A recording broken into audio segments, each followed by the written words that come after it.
છેલ્લા એક અઠવાડિયામાં ગરમીની જે અસર જોવા મળી તે શાકભાજી ઉપર સૌથી વધારે જોવા મળી છે। અત્યારે આપ એપીએમસી સેન્ટરના વિઝ્યુઅલ્સ જોઈ રહ્યા છો, જ્યાં શાકભાજીની આવક છે તે ઘટી ગયાના સમાચાર છે।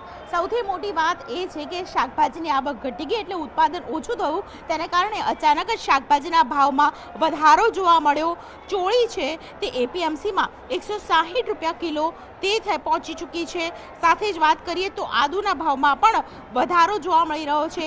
ગવાર, ભીંડો, ટિંડોળાના ભાવ પણ 100 રૂપિયા કિલો મળી રહ્યા છે। તેને કારણે જો એપીએમસીમાં આ પ્રકારના ભાવ હોય તો બહાર કેટલા ભાવ હશે, રિટેલમાં કેટલા ભાવ હશે તે સમજી શકાય છે।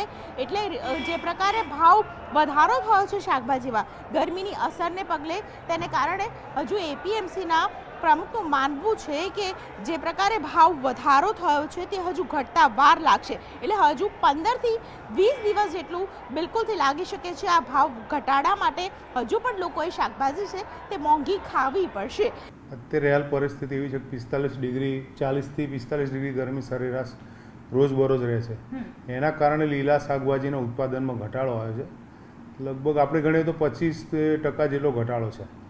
એના કારણે અત્યારે લીલા શાકભાજીની અંદર 20-25% વધારો નોંધાયો છે।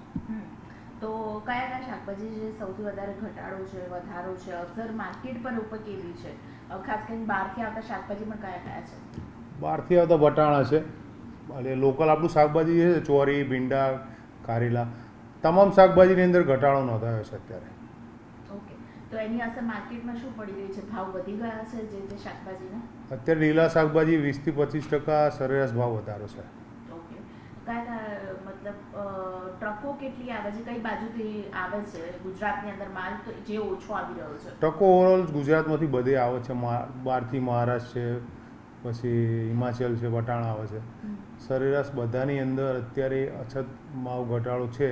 એટલે આપણે એવું ટ્રક તો ના નોંધાઈ શકીએ, પણ માલ ઘટાડો 2 થી 2,500 3,000 ક્વિન્ટલ જેવો ઘટાડો નોંધાયો છે। અચ્છા, તો માર્કેટની આ રિકવરી છે ક્યારે આવી જશે પાછી?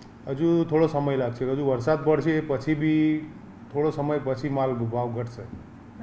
ત્યાં સુધી હજુ રાહ જોવાની? ત્યાં રાહ જોવી પડશે હજુ તો। અતિશય ગરમી વધવાના કારણે ખેડૂતોને જે પાકમાંથી ઉત્પાદન મળતા હતા, પહેલાં જે હવે 10 થી 15 પાઉચ ભીંડા લઈને આવતા હતા, એની જગ્યાએ ત્યાં 4-5 પાઉચ થઈ ગયા છે। અતિશય ગરમીના લીધે બહુ ગરી પડે છે। દૂધી હોય તો દૂધીના બોપચા પડી જાય છે, ભીંડા હોય તો ભીંડાના ફૂલ ગરી પડે છે। એનાથી જે પ્રોડક્શન જે મળવું જોઈએ એ દારા ગરમીના લીધે ઘટતું જાય છે। એ પહેલાં 25 દિવસ પહેલાં માલ બહુ સારો નહીં કરતું હતું, પણ ગરમીના કારણે માલ બહુ કપાઈ ગયો અત્યારે।